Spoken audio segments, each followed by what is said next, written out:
article additionnel après l'article 11. Nous examinons un amendement sous-amendé.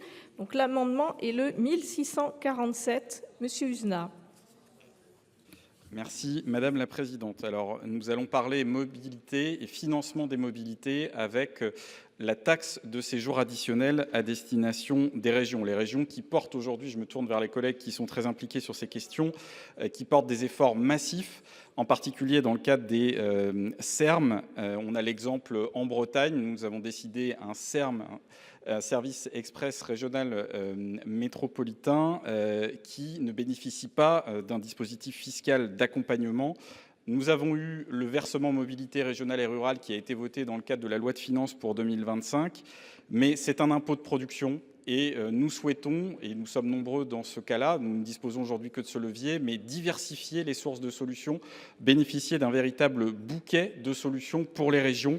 Il y a notamment l'écotaxe, certaines régions en feront usage, ce ne sera pas le cas dans le cadre de la région Bretagne, et la mise à contribution des touristes nous semble absolument indispensable comme alternative à ces impôts de production. Aujourd'hui, ils ne participent pas au financement des transports. Si on prend l'exemple de la région Bretagne, quand vous allez à Belle-Île, vous utilisez des bateaux, des dessertes maritimes financés par la puissance publique et le touriste n'y participe pas. Avec la taxe de séjour, avec un effet évidemment modéré de quelques euros pour les catégories d'hôtels les plus élevés, ce sera un élément ô combien important. Ça figure dans les conclusions de la conférence Ambition France Transport, c'était une incitation d'ailleurs à le développer à court terme. Et nous le rappelons ici, c'est une faculté qui est offerte aux régions, aucune obligation, comme le VMRR au demeurant. Et je précise ici pour nos collègues que le dispositif tel qu'il figure dans l'amendement que je défends est déjà en place pour la région Île-de-France. Ça a été voté dans le cadre de la loi de finances 2024. Nous avons estimé ces besoins de financement à plusieurs milliards d'euros. La conférence Ambition France Transport dit 3 milliards d'euros par an de moyens supplémentaires entre 2026 et 2031. Il faut aller chercher l'argent, ne pas le faire supporter exclusivement par les entreprises. Là, c'est un moyen de diversification. Donc nous appelons les collègues à le soutenir. Je vous remercie. Merci. Cet amendement fait l'objet d'un sous-amendement 2765. Monsieur Canevet.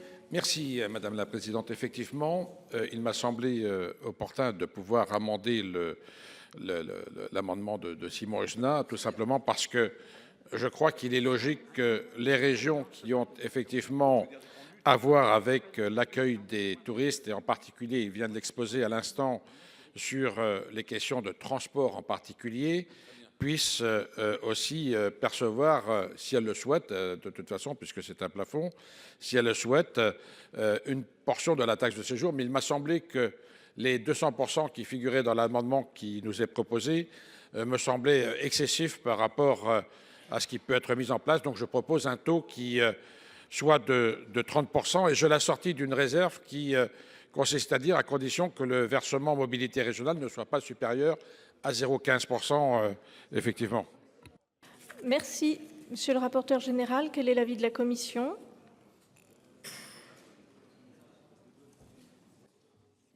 Pour tout vous dire, le rapporteur général, il est bien embarrassé, il est un peu désorienté et déboussolé. Donc je vais essayer de vous exprimer l'avis que j'avais présenté, qui était un avis de retrait ou défavorable, en commission des finances. C'était il y a quelques jours. Je vois que les choses s'accélèrent, c'est-à-dire qu'il manquait sûrement pas grand-chose. Vous comprenez que je suis interrogatif, mais je suis interrogatif. Alors, sur le sujet des transports, là je vois, mais ce n'est pas le seul sujet, mais quand même beaucoup sur le sujet des transports. Maintenant, il y a beaucoup d'amendements qui proposent effectivement d'utiliser la taxe de séjour, donc le tourisme, pour venir abonder sur des projets de transport. Je vais quand même redire que sur les projets de transport, il y a souvent au départ les crédits des territoires, et c'est souvent porté beaucoup par la région et l'État. Il y a même des CPER, souvent, et parfois, en fonction de l'importance, il y a des crédits européens. Bon, ça fait déjà beaucoup. On a, au bénéfice des régions, je comprends les besoins de mobilité sur l'espace régional. D'abord pour souvent faire de l'interrégional, mais aussi à l'intérieur, entre les territoires où il y a des autorités organisatrices de mobilité dans les territoires urbains avec des versements le versement mobilité, les territoires beaucoup moins denses où il n'y en a pas, où souvent c'est la région qui agit pour le compte des intercommunalités à dominante rurale. Et l'an passé, on a donné un bonus, je dis bien l'an passé, il y a 12 mois, un bonus à la main des régions, donc facultatif de 0,15%. Donc je comprends a priori qu'à ce stade, ce bonus possible n'est pas utilisé par la région. En plus, il y a 2 ou 3 ans, j'avais proposé qu'on mobilise des quotas carbone. Alors l'histoire, je m'en souviens très bien. On m'a dit à cette époque-là, mais en fait, vous allez prendre l'argent dans la poche de l'État, c'est facile. Enfin, il me semble que l'État, c'est toute la France. Et sur les quotas carbone, on peut mobiliser au maximum 50% des crédits pour des actions qui favorisent globalement les démarches vertueuses de décarbonation de l'économie dont participent les transports. Et puis c'est marrant, mais même cette année, tout le monde commence à demander, il y a plein d'amendements pour mobiliser des quotas carbone. C'est quand même, on va se le dire, en un an, je voudrais juste si on avait un tableau où on peut expliquer les choses, ce qu'on mobilise ou pas, je trouve qu'il devrait pouvoir séquencer. Donc l'idée, évidemment, vous comprenez bien, moi je ne veux pas, c'est très difficile d'arbitrer, mais si on ouvre la porte à tout, on ne comprend plus rien. On s'y perd, à mon avis, un peu nous-mêmes. On n'a pas les clés de lecture, comment ça s'arrange, c'est-à-dire si on utilise, par exemple, la taxe de séjour, est-ce qu'on perd le bénéfice définitivement? Pendant combien de temps? Est-ce que si on remonte la taxe de séjour dans 2 ans, on va retrouver de la souplesse par rapport au 0,15? Convenez que ce n'est pas tout à fait simple. Moi, la question, pour le coup, je fais pratiquement une séance de questions-réponses. Je ne sais pas la raison pour les raisons pour lesquelles vous souhaitez ce concours supplémentaire. Je comprends l'intention qui est de dire, comme dans beaucoup d'endroits, on le voit, c'est vrai que le tourisme, il consomme, alors c'est un facteur d'attractivité, mais il consomme aussi beaucoup de services publics, routiers, enfin, etc. Mais est-ce qu'on le règle par cet outil? Je nous pose la question, je suis aujourd'hui, j'ai envie de dire, non pas incapable, mais c'est très difficile de dire comme ça, parce qu'il y a quand même 10 minutes, j'avais 0 information. Et la plupart d'entre nous également. On nous dit, il ne faut pas, comment dirais-je, faut pas délibérer ou déboter. Et comme je sens, on a une espèce d'invasion des réseaux sociaux. La ministre me dit, est-ce que toi aussi tu as reçu 60 ou 80 ou 300 mails? Mais écoutez, il faut arrêter nos boîtes mail. Enfin, si on est agressé parce que je dis bien agressé sur les réseaux sociaux, alors là, c'est le président de la République qui a raison, mais il faut tout arrêter. Il faut quand même qu'on puisse débattre tranquillement et sereinement. Voilà, à ce stade, l'état de ma réflexion, mais qui est plutôt une réaction à chaud, qui est évidemment, je pense, éminemment critiquable. Mais je veux juste vous dire qu'il faut qu'on arrête de partir dans tous les sens parce qu'on n'a plus de ligne directrice. On n'a plus de ligne directrice, on se perdra, on y perdra tous. Et finalement, ma crainte, c'est que les Français nous envoient tous jouer au cerceau. Et je n'ai pas envie de ça. Donc, monsieur le rapporteur général, votre avis? Pour l'instant, j'attends quelques éléments de réponse parce que je suis honnêtement à ce stade perdu. Très bien. Merci. Madame la ministre. Merci, Madame la l'avis du Présidente. gouvernement.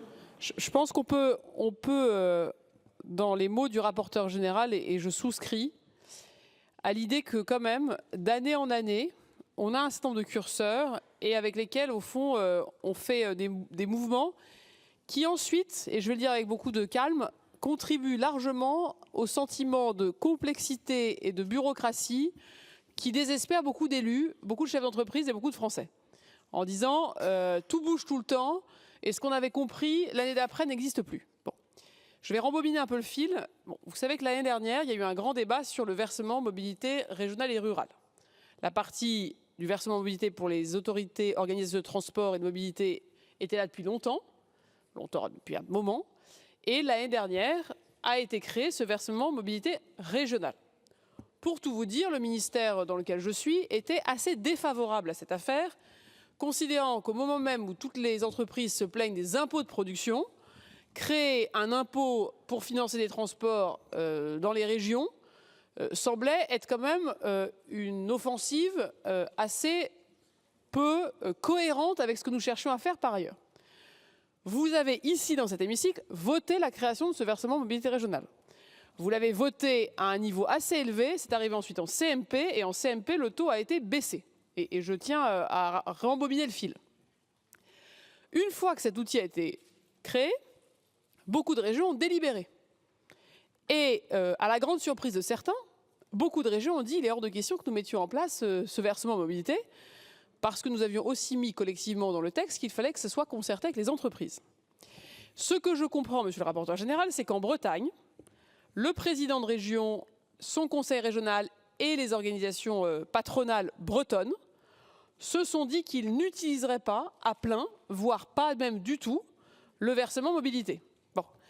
Et exactement, donc ça c'est des événements qui sont nouveaux. Et donc dans le cadre au fond d'un compromis local, je comprends, monsieur le sénateur, qu'il a été proposé qu'un certain nombre notamment d'acteurs qui viennent dans le territoire, des touristes, soient eux mis à contribution. Comme en Ile-de-France, où effectivement la taxe de séjour est bonifiée parce qu'il y a beaucoup de touristes qui utilisent beaucoup les infrastructures et qu'on se sert de leur présence pour financer les RER et les métros. L'avis du gouvernement sur ces deux amendements est un avis de sagesse. Sagesse parce que sur votre premier amendement, monsieur le sénateur, il y avait l'idée qu'on pouvait augmenter jusqu'à 200%, ce qui paraissait assez excessif, la taxe de séjour additionnelle.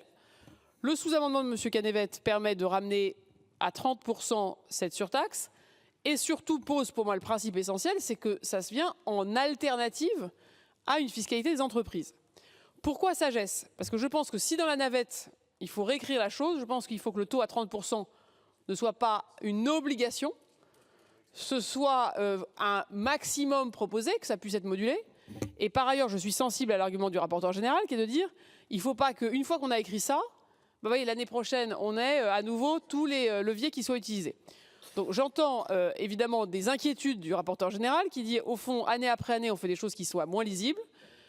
Je pense que du coup, mon avis est d'accompagner un compromis local, mais avec la vigilance que je dois quand même amener dans ce débat. Je ne trouve pas ça inintéressant. Je pense que le travail n'est pas complètement abouti, donc il y aura encore du travail à faire ensuite. Donc c'est une sagesse ouverte, mais vigilante. Merci Madame la Ministre. Alors plusieurs demandes d'explication de vote. Monsieur Uzna. Merci Madame la Présidente. Alors j'entends les propos de Monsieur le rapporteur général, mais quand même, quand vous dites à chaud, on en a débattu dans la loi de finances pour 2024 pour la région Île-de-France. À l'époque, vous aviez émis un avis favorable pour la région Île-de-France. Et je suis désolé, Madame la Ministre, oui, la région Île-de-France, il y a beaucoup de touristes, mais le pays, ça n'est pas que la région Île-de-France. Et les besoins de mobilité sont tout aussi importants ailleurs. Nous mettons les moyens pour développer le ferroviaire, là aussi des centaines de millions d'euros, parce que vous dites la lisibilité pour nos concitoyens. Mais nos concitoyens, ils attendent quoi ? Que l'offre de transport soit renforcée. Et pour ça, il faut des moyens. Il n'y a pas de secret. Donc oui, monsieur le rapporteur général, le versement mobilité régionale et rurale, au passage, Madame la Ministre, les estimations fournies par les services de l'État ont été complètement changées. Donc là aussi, pour les prévisions budgétaires, on repassera sur le sérieux. Mais vous évoquez, monsieur le rapporteur, les CPER, les crédits européens. On est très loin des besoins de financement.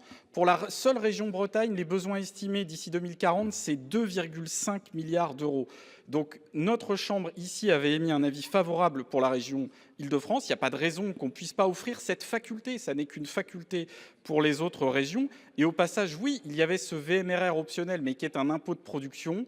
Eh bien, nous cherchons des alternatives. Nous l'avons dit comme ça, Madame la Ministre, d'autres régions possiblement aussi. Et je note quand même que c'est dans les conclusions de la conférence Ambition France Transport. C'est Dominique Bussereau qui la présidait, qui est venu la présenter d'ailleurs devant notre commission et qui a évoqué ce levier comme un levier de court terme. Donc encore une fois, le sujet n'est absolument pas nouveau. Les amendements ont été déposés et le dispositif existe ailleurs. Donc on offre cette faculté, on est les uns les autres à dire faisons de la décentralisation, faisons confiance au territoire. Eh bien les élus seront suffisamment grands pour apprécier si tel ou tel dispositif est approprié, à quel niveau il faut le mobiliser. C'est un élément essentiel. Et là, monsieur le rapporteur général, cohérence, panier de recettes, compétences, on est en plein dans le sujet. Je vous remercie. Merci. Monsieur Dossus pour explication de vote.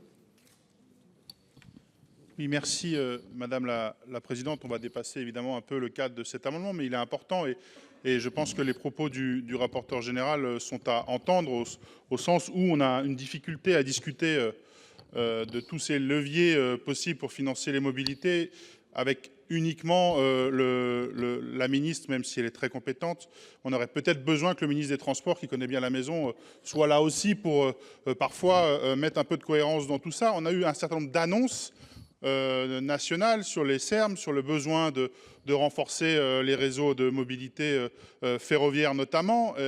Et toutes ces annonces-là, elles ont été de portée nationale, mais sans aucun financement derrière pour les territoires qui doivent les mettre en œuvre. Et donc effectivement, tout le monde cherche aujourd'hui des leviers. Et comme l'a dit mon collègue Usna, ce ne sont que des facultés qu'on donne aux territoires de lever ou pas telle ou telle contribution. Et je pense qu'ici, on peut faire confiance au territoire pour savoir s'il vaut mieux augmenter le versement mobilité ou trouver d'autres leviers de fonctionnement. Je pense que chaque président de région, voire d'autres acteurs peuvent être en connaissance de cause, consulter les entreprises aussi pour activer ou non ces leviers. Mais effectivement, il y a besoin de trouver une diversité de moyens de financement à tout ça. Je pense que c'est important qu'on puisse offrir tout ça à nos territoires. Et encore une fois, le fait que l'Île-de-France ait déjà la possibilité de moduler son versement mobilité à un certain chiffre et pas les autres territoires, c'est déjà problématique. Je pense que chaque année, on essaye d'avoir ce débat.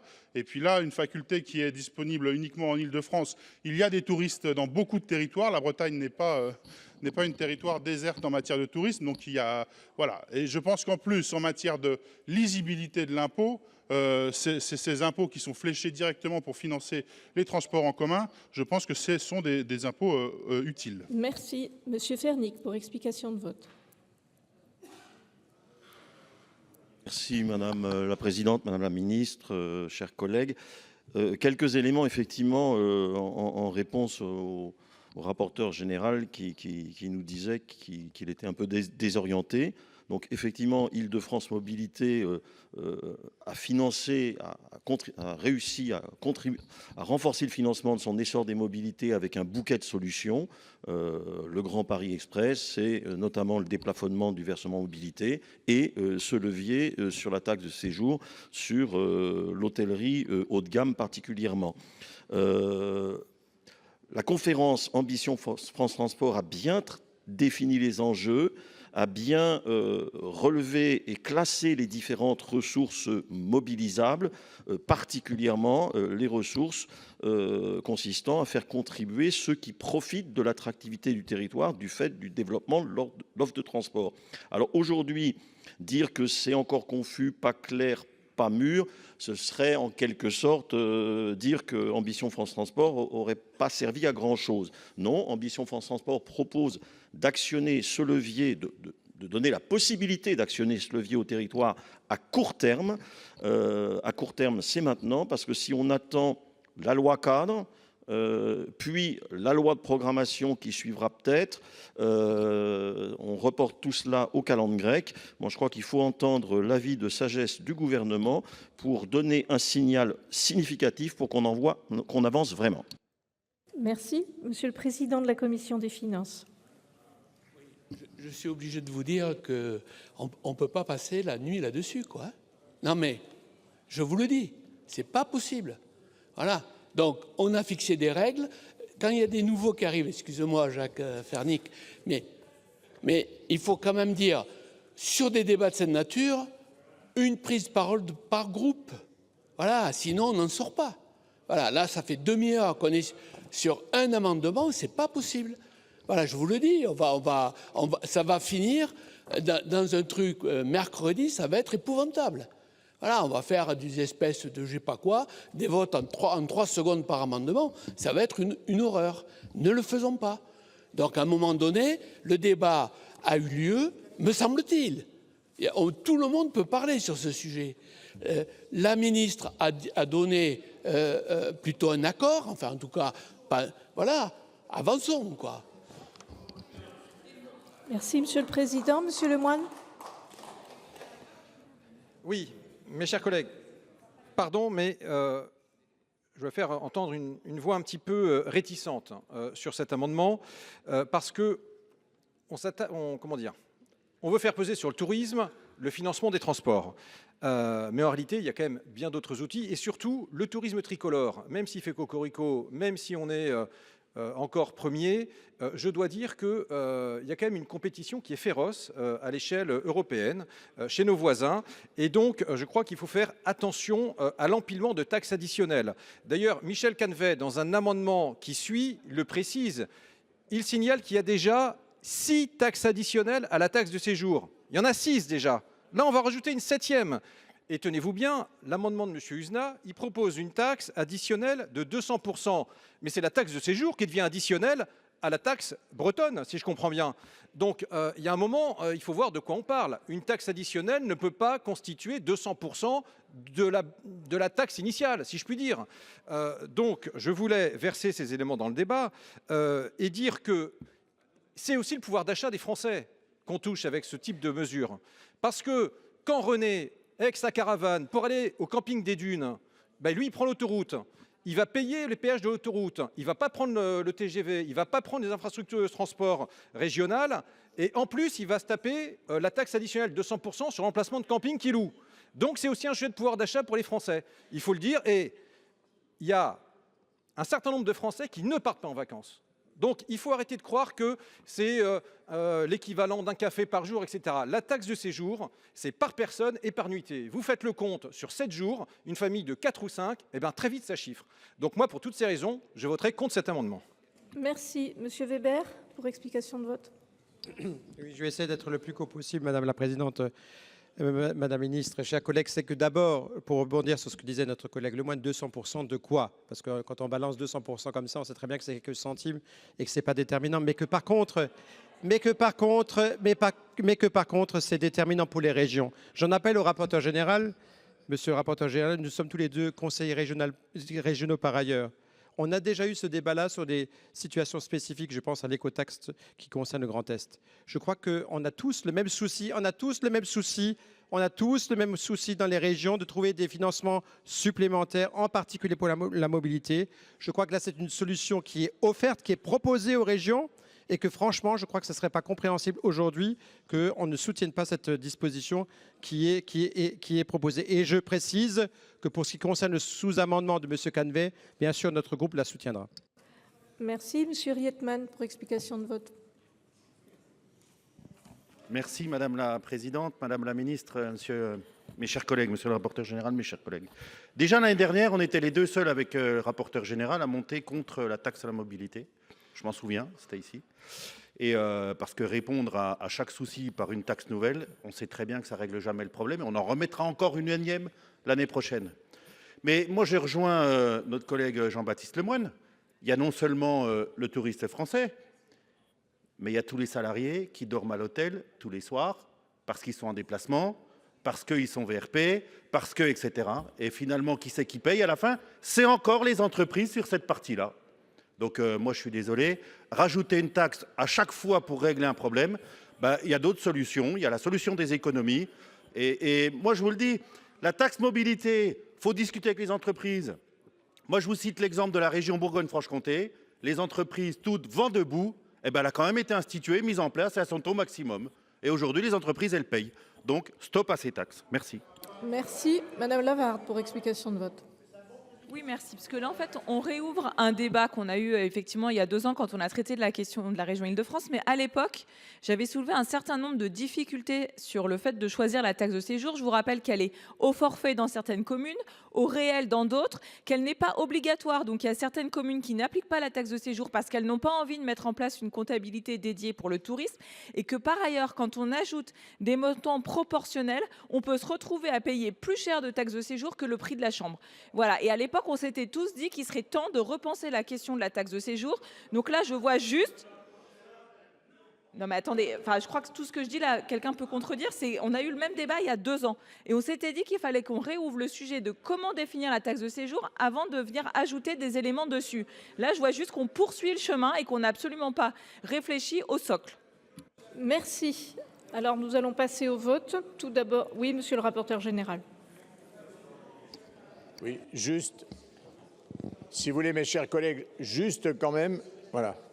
Moi, j'aime bien que les choses soient claires. On dit, vous serez satisfait, pas satisfait, puisque, je le redis, il y avait un amendement qui était posé, on comprenait bien, à mon avis, assez simplement que la réponse ne pouvait être que défavorable. Donc, moi, je redis, hein, c'est la première fois qu'on nous demande de voter. Je comprends le problème, il n'y a aucun souci. Mais c'est la première fois qu'on nous demande de voter sur un sujet, je dirais, de cette importance en termes d'enjeux globaux, voilà, y compris financiers, sur un document qui vient de nous être communiqué. Moi, je ne souhaite pas, je le dis, voter à l'aveugle. Donc, en conscience et à titre personnel, je demande le retrait de l'amendement de Michel Canevet. Je ne veux mettre personne en difficulté parce que je devine et je sais que de l'autre côté, dans sa région, il y a des pressions, des demandes, etc. Mais je vais prendre 2 exemples. Quand il y a eu la LGV Sud-Ouest, il y a eu des mois de concertation, de démarches d'approbation. Il y a eu un vote ici au Sénat, ça devait être il y a 4 ans. Encore aujourd'hui, on entend des contestations. Juste pour factuel. Deuxième sujet. Le collègue nous parle de, comment dirais-je, de la nouvelle écotaxe, parce que la première écotaxe, souvenez-vous, hein, tout le Parlement l'avait votée, quasiment à l'unanimité. Hein. Et dans la région Bretagne, il y a eu un mouvement de mécontentement, la ministre a retiré. Dans la région Grand Est, il y a une démarche qui a été conduite, plus de 3 ans de débat à la région. Le sujet n'est pas encore complètement expurgé de certaines difficultés. On va voter. Je pense qu'on est assez d'accord, c'est plus de 3 ans. Donc moi, je préfère qu'on me reproche ma position de prudence et de réserve au regard de la démarche qui me semble quand même aller un peu dans tous les sens. Voilà, c'est juste, je dirais, ce que j'appelle moi, mon point de vue, en faisant appel à ma raison, parce que je n'arrive pas à voir où on va, comment on finance, ni rien. Voilà, je voulais vous le dire. Maintenant, il nous appartient de voter. Merci. Donc, je mets aux voix le sous-amendement 2765, donc demande de retrait de la Commission des finances, avis de sagesse du Gouvernement. Qui est pour ?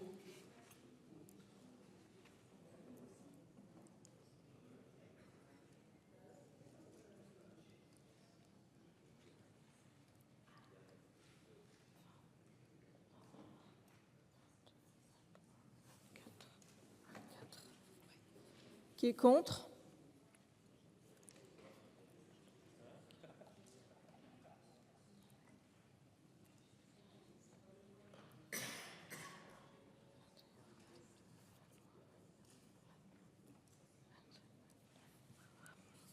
Il n'est pas adopté, ce sous-amendement, et donc je mets aux voix... Pardon ? Ah, du coup, votre avis, oui, Madame la Ministre, devient défavorable. Donc, Monsieur Uzna, rapidement. Oui, je suis désolé pour Monsieur le Président, mais il y a franchement des propos là que je trouve incompréhensibles, Monsieur le rapporteur général. Essayer de nous faire croire que ce dont on discute ce soir, c'est sorti de nulle part, sans aucun travail préparatoire, alors que ça fait que 2 ans que c'est sur la table, que là, l'objet du sous-amendement, c'était de réduire. C'était pas d'augmenter, c'était de réduire. Donc là, vous étiez contre une réduction de taxes. Quand même, c'est quand même, pour le justifier, il faut s'accrocher. Et puis, c'est pour venir en alternative à un impôt de production qui frappe les entreprises.